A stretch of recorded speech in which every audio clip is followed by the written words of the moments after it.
မင်္ဂလာပါရှင်ဒီနေ့မှာတော့ Date and Time Fashion တွေကိုဆက်ပြီးတော့လေ့လာကြမှာဖြစ်ပါတယ်အရင်ဦးဆုံး Date Fashion တွေကိုလေ့လာကြည့်ပါမယ်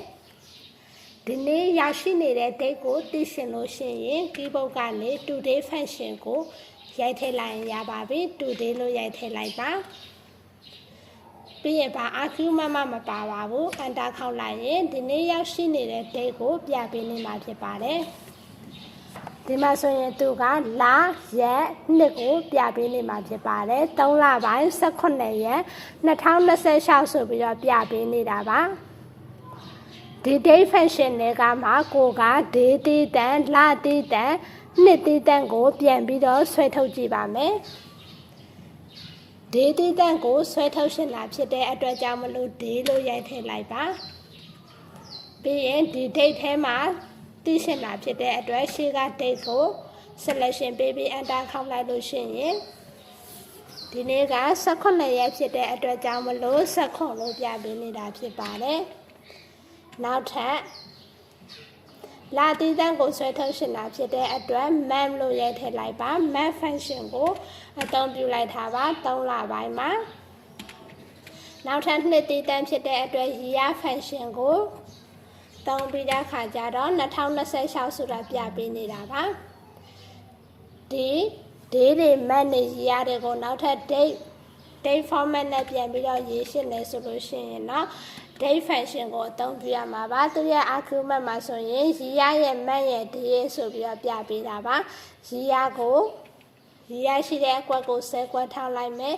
month နေရာမှာ month ရှိတဲ့အကွက်ကို10ကွက်ရှာမယ် day နေရာမှာ day ကိုသွားပြီးတော့10ကွက်ရှာလိုက်လို့ရှိရင်စောနာကရှေ့က date format အတိုင်းသူကပြပေးနေမှာဖြစ်ပါတယ်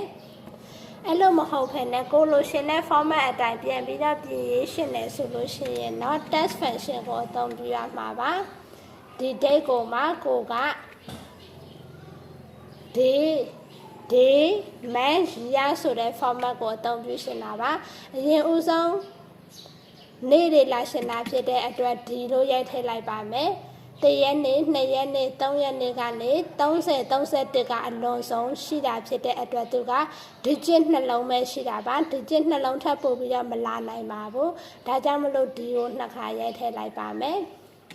နောက်ကောမလေးခံလိုက်မယ်နောက် month မှာmonth နေရာမှာလဲ January February March နေရာမှာသူကအတူပုံစံနဲ့ပေါ်ရှင်တာပါ JAN FEB ဆိုပြီးတော့သူက3လုံးပေါ်ရှင်တာဖြစ်တဲ့အတွက် M ကို3လုံးရိုက်ထည့်လိုက်ပါမယ်ပြီးရင်ကောမလေးခံလိုက်ပါနှစ်ကကြတော့2026 29 28ဆိုပြီးတော့သူက4လုံးပဲလာနိုင်ပါမှာအဲအကြောင်းမလို့ရဖြစ်တဲ့အတွက် Y ကို4ခါရိုက်ထည့်လိုက်ပါမယ်enter လေးခေါက်လိုက်လို့ရှိရင်18ရက် March လ2026ဆိုပြီးတော့ပြပေးတာပါဒါကဘလို့ကောမာရှာထားတာတော့ဆိုတော့ဒီက portion နဲ့ format ကြားထဲမှာကောမာလို့ခံလိုက်လို့ကောမာရှာသွားတာဖြစ်ပါတယ်နောက်ပုံစံတစ်မျိုးနဲ့ရေးကြည့်ကြည့်ပါမယ် equal sign ခံပြီးတော့ test လို့ရေးထည့်လိုက်ပါမယ် value ကို10ခွက်ရှာပါမယ်ဒီတစ်ခါနှစ်လရက်ကိုရေးကြည့်ကြည့်ပါမယ်ရရင်လာရှင်လာဖြစ်တဲ့အတွက်ရလို့ရေးလိုက်မယ်ကြားထဲမှာမြင်းဆောင်လေးပေါ်ရှင်လာဖြစ်တဲ့အတွက်မြင်းဆောင်လို့ခံလိုက်မယ်မှန်3ခါရေးလိုက်မယ်ပြီးရင်ဒီ2ခါရေးပြီးတော့ enter ခေါက်လိုက်ပါမယ်ဒါရင် format ထဲမှာရိုက်ထည့်တဲ့ပုံစံအတိုင်းဒီမှာပြပေးတာဖြစ်ပါတယ်ဒါကတော့ date function တွေပါနောက် time function ကိုဆက်ပြီးတော့လေ့လာကြပါမယ်အခုရရှိနေတဲ့အချိန်ကိုသိရှင်တာဖြစ်တဲ့အတွက် now လို့ရိုက်ထည့်လိုက်ပါမယ်ဒါဆိုလို့ရှိရင်အခုက3လပိုင်း18ရက်2026အချိန်အဖြစ်9:55ဆိုတဲ့အချိန်ကိုရောက်ရှိနေတာဖြစ်ပါတယ်ဒီရဲ့အချိန်ကကြတော့9ရက်10ရက်အချိန်ကိုပြပေးတာဖြစ်ပါတယ်ဒီဘက်တောင်လေးနားမှာ9ဆက်ရဲ့7ထဲမှာရှိတဲ့အချိန်အတိုင်းကိုပြပေးတာဖြစ်ပါတယ်9ဆက်ကအချိန်မှားနေရင်တော့မှားတဲ့အတိုင်းပဲပြပေးမှာပါ9ဆက်ရဲ့အချိန်ကမှန်ရင်တော့မှန်တဲ့အတိုင်းပြပေးမှာဖြစ်ပါတယ်အဲ့ဒီထဲမှာနိုင်မိနစ်စက္ကန့်ကိုဆွဲပြီးတော့ထုတ်ရှင်နေဆိုလို့ရှိရင် hour function ကိုအသုံးပြုရမှာပါ equal sign ခံပြီးတော့ hour လို့ရိုက်ထည့်လိုက်မယ်ဒီရှေ့ရဟာကိုရိုက်ထည့်လိုက်မယ်အချိန်က9နာရီမိနစ်ကိုရိုက်ထည့်လိုက်ရင်မိနစ်ကို 56မိနစ်စက္ကန့်ဆိုလို့ရှိရင်စက္ကန့်ဆိုတဲ့ fashion လေးကိုအသုံးပြုလိုက်မယ်ဒါကစက္ကန့်က19စက္ကန့်မှာအဲ့ဒါကိုတိုင်းပုံစံနဲ့ပြန်ပြီးတော့ဖြည့်ပေါ်ရှင်တာဖြစ်တဲ့အတွက်ကြောင့်မလို့ time လို့ရိုက်ထည့်လိုက်မယ်သူရဲ့ argument မှာ hour minute second ဆိုတဲ့အတိုင်းကိုသွားပြီးတော့ဆက်လက်မှတ်လိုက်ရပါပြီ hour minute second ဆိုပြီးတော့ဒါကတော့ time function မှာ9:56မနက်ခင်းပိုင်းဖြစ်တဲ့အတွက် AM မှာ AM လို့ပြပေးနေတာပါအဲ့လိုမျိုးကိုမှကိုလိုရှင်တဲ့ format အတိုင်းပြန်ပြီးတော့ပြင်ရှင်တယ်ဒါကြောင့်မလို့ test function ကိုအသုံးပြုလိုက်မယ်ဒီဥစ္စာကို9 minute second အတိုင်းပေါ်ရှင်လာဖြစ်တဲ့အတွက် double ကုတ်လေးထဲမှာ9လို့ပေါ်ရှင်လာဖြစ်တဲ့အတွက် h နှလုံးရိုက်ထည့်လိုက်မယ် second ဆိုတော့ s နှလုံးရိုက်minute ဆိုတော့ m နှလုံးရိုက်ထည့်လိုက်မယ်ပြီးရင် s နှလုံးရိုက်ထည့်လိုက်ပါမယ်ပြီးရင်မနက်ပိုင်းလားညနေပိုင်းလား am pm ကိုပေါ်ရှင်လာဖြစ်တဲ့အတွက် am ညဆောင်လေးခံပြီးတော့ pm ဆိုပြီးတော့ format ကလေးကိုပြင်လိုက်ပါပြီenter ခေါက်လိုက်ပါဒါဆိုလို့ရှိရင်9:58မိနစ်24စက္ကန့်ဆိုပြီးတော့သူကပြပေးတာပါဒါကတော့ date and time function မှာနောက်တစ်ခုအနေနဲ့ date different ကိုဆက်ပြီးတော့လေ့လာကြည့်ပါမယ် date တွေကိုရှာနာရှင်းတာပါဒါကြောင့်မလို့ date နှစ်ခုကိုအရင်ဆုံးရိုက်ထည့်လိုက်ပါမယ်ဒီနေ့ date တွေကိုရိုက်ထည့်ကြည့်ပါမယ်3လပိုင်း18ရက်2026လို့ရိုက်ထည့်လိုက်ပါပြီနောက်ထပ် date က9ရက်မွေးနေ့ကိုရိုက်ထည့်ကြည့်ပါမယ်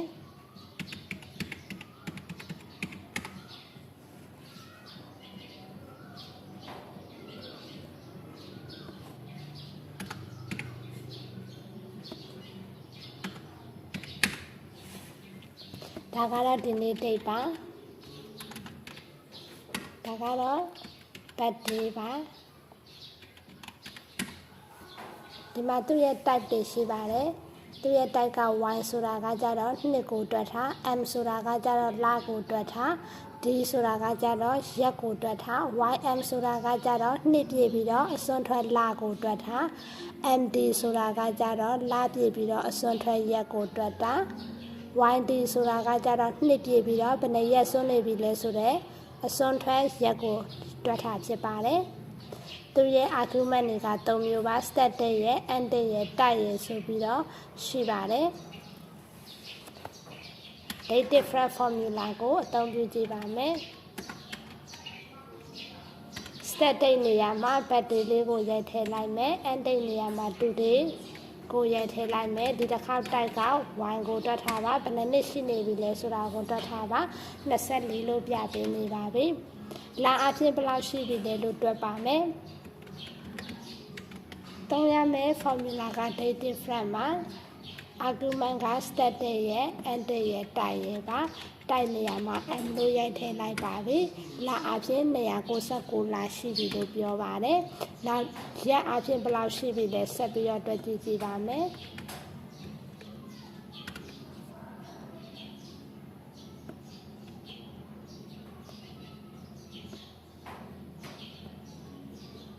static ရဲ့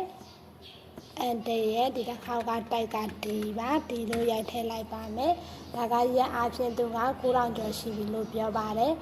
ym ဆိုတာကကြတော့နှစ်ပြည့်ပြီးတော့ဘယ်နှလစွန်းနေပြီလဲလို့ပြောတာဖြစ်ပါတယ် date different ဆိုပြီးတော့ static ရဲ့ end date ရဲ့ဒီတစ်ခါ type က ym ပါ ym လို့ရိုက်ထည့်လိုက်ပါပြီဒါကနှစ်ပြည့်ပြီးတော့17လစွန်းတယ်လို့ပြောပါတယ်ဒီမှာဒါက4လပိုင်း6ရက်ဒါက3လပိုင်း18ရက်ဆိုတဲ့ခါကျတော့နောက်4လပိုင်းမှာနှစ်ပြည့်မှာပါဒါက3လပိုင်းပဲရှိသေးတယ်ဖြစ်တဲ့အတွက်ကြောင့်မလို့သူက17လစွန်းတယ်လို့ပြပေးနေတာဖြစ်ပါတယ်24နှစ်ပြည့်ပြီးတော့17လစွန်းတယ်လို့ပြောတာပါနောက်4လပိုင်းဆိုရင်တော့25နှစ်ပြည့်ပြီလို့ပြမှာပါနောက် MD ဆိုတာကကြတော့လပြည့်ပြီးတော့အစွန်းထွက်ရက်ကိုတွက်ထားဖြစ်ပါတယ် date different လို့ရိုက်ထည့်လိုက်မယ် start date ရဲ့ end date ရဲ့ဒီတစ်ခါက MD ပါ ဒီတစ်ခါကကြတော့လာမပြည့်သေးတာဖြစ်တဲ့အတွက်ကြောင့်မလို့လာပြည့်ပြီးတော့အစွန်းထွက်ရက်ကိုတွက်ထားပါလာကမပြည့်သေးတာဖြစ်တဲ့အတွက်ကြောင့်မလို့သူကအစွန်းထွက်လာကိုပဲပြပေးနေတာဖြစ်ပါတယ် YD ဆိုတာကကြတော့သူကနှစ်ပြည့်ပြီးတော့အစွန်းထွက်ရက်ကိုတွက်ထားပါ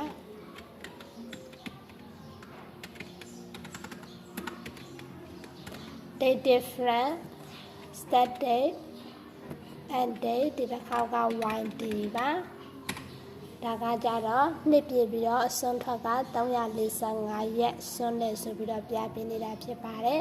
ဒါလေးတွေကြားတဲ့အခါကျတော့အသုံးဝင်ပါတယ် date different ဆိုတဲ့ formula လေးပါနောက်ထပ်ဆက်ပြီးတော့လေ့လာကြည့်ပါမယ်ဒီမှာနံပါတ်တစ်ခုရိုက်ထည့်လိုက်ပါတယ်နံပါတ်တစ်ခုဒီရှင်းကတသမ305ဆိုပြီးတော့ရိုက်ထည့်လိုက်ပါမယ်ပြီးရင် digit တွေကိုရိုက်ထည့်လိုက်မယ်ဒီတစ်ခါက round function ကိုအသုံးပြုရမှာပါ round function ဆိုပြီးတော့သူရဲ့ argument က number ရဲ့ number digit ရဲ့ဆိုပြီးတော့ရှိပါတယ်ဒီ number တွေကိုမှသူကတသမက2နေရာပဲလို့ရှင်းတာပါ2နေရာပဲလို့ရှင်းတာဖြစ်တဲ့အတွက်2လို့ရေးလိုက်ပါပြီဒါဆိုလို့ရှိရင်ဒီနံပါတ်တွေကိုမှသူကဒသမကို2နေရာဖြတ်ပြီးတော့ပြပေးနေတာဖြစ်ပါတယ်485ဒသမ305နောက်ထပ်5ကကြတော့သူကနောက်ဆုံးက5ဖြစ်နေတဲ့အတွက်ကြောင့်မလို့ရှေ့ကိုတစ်တူပြီးတော့38လို့ယူပေးတာဖြစ်ပါတယ်နောက်ထပ်ဒီကနန်းကိုမှဒသမ1နေရာပဲလို့ရှင်းတာပါ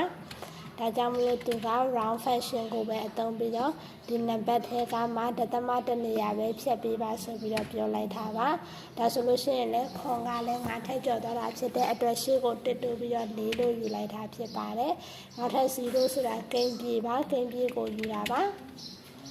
round ဆိုပြီးတော့ဒီနံပါတ်ထဲကမှဒသမကိုမလို့ရှင်းဘူးလို့ပြောတာပါဒါဆိုလို့ရှိရင်တော့3ကကြတော့5ထပ်မကျော်တာဖြစ်တဲ့အတွက်ကြောင့်မလို့485လို့ပြပေးနေပါပြီ point 1ဆိုတာကကြတော့ဒီဒသမ8ကိုတိုးပြီးတော့ယူတာပါ round function နဲ့မှာ round function ကိုဒီ number ကိုမှ point 1နဲ့ယူကြည့်ပါမယ် point 1ဆိုလို့ရှိရင်485နောက်ဆုံးက5ကကြတဲ့ခါကြတော့5ကျော်တော့5ဖြစ်တဲ့အတွက်ကြောင့်မလို့ရှေ့ကိုတက်တိုးပြီးတော့6ဆိုပြီးတော့490လို့ဖြစ်သွားတာဖြစ်ပါတယ်နောက်ထပ်2နေရာတိုးပြီးတော့ယူကြည့်ပါမယ်85ဆိုတာ50ထက်ကျော်သွားတာဖြစ်တဲ့အတွက်ကြောင့်မလို့900ဆိုပြီးတော့ပြပေးနေတာဖြစ်ပါတယ်ဒါလေးကတော့ round function နေပါ round down ဆိုတာကကြတော့သူက point ကို5ထက်ကျော်ရင်တော့မှမတိုးရှေ့ကိုတစ်မတိုးပဲနဲ့ယူတာဖြစ်ပါတယ်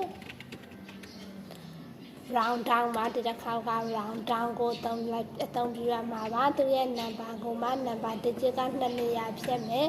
ဒီမှာဆိုလို့ရှိရင်သူက5ထက်ကျော်တာတော့မှ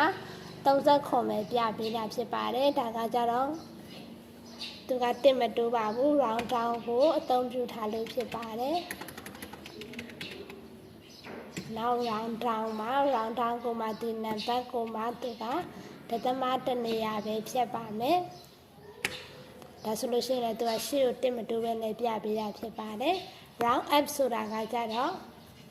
3ထပ်5ထပ်မကျော်ရင်တော့မှသူကရှေ့ကိုတစ်တိုးပြီးတော့ယူပေးတာဖြစ်ပါတယ်ဒီပွဲဆိုင်လေးခံပြီးတော့ round up ကိုအသုံးပြုလိုက်ပါပြီဒီနံပါတ်ကိုမှသူကဒသမ2နေရာဖြတ်မယ်ဆိုတော့ခါကြတော့485ဒသမ38လို့ပြပေးနေတာဖြစ်ပါတယ်ဒါကသူက5ထပ်ကျော်နေလို့ပါတကယ်လို့5ထပ်မကျော်ပဲနဲ့1လို့ပဲပြောင်းလိုက်မယ်ဆိုရင်တော့မှသူက38လို့ပြပေးတာဖြစ်ပါတယ်ဒါက round up ဆိုတာကကြတော့သူက5ထပ်ကျော်သည်ဖြစ်စေမကျော်သည်ဖြစ်စေတစ်တိုးပြီးတော့ယူပေးတာပါ round down ဆိုတာကကြတော့သူကတစ်မတိုးပဲနဲ့ယူတာဖြစ်ပါတယ် round ဆိုတာကကြတော့ရိုးရိုး theory နဲ့တူပါတယ်5ထပ်ကျော်ရင်တစ်တိုးမယ်5ထပ်မကျော်ရင်တော့တစ်မတိုးဘူးဆိုတဲ့ပုံစံမျိုးပါဒါလေးတွေကကြတော့ round up တွေ round down တွေ round function တွေကိုလေ့လာထားတာဖြစ်ပါတယ် ဒါလေးကတော့အေးစဲမှာရှိတဲ့ fashion တွေကိုဘို့တူတာအနေနဲ့ပြောပြတာဖြစ်ပါတယ်တကယ်လက်တွေ့မှာတော့အသုံးလဲပါတယ် date and time fashion မှာ date different ကတော့အသုံးများပါတယ်အသုံးဝင်ပါလိမ့်မယ်ဒီနေ့ time fashion တွေပါဒီနေ့သင်တန်းစာကတော့ဒီလောက်ပါပဲအားလုံးကိုကျေးဇူးတင်ပါတယ်ရှင်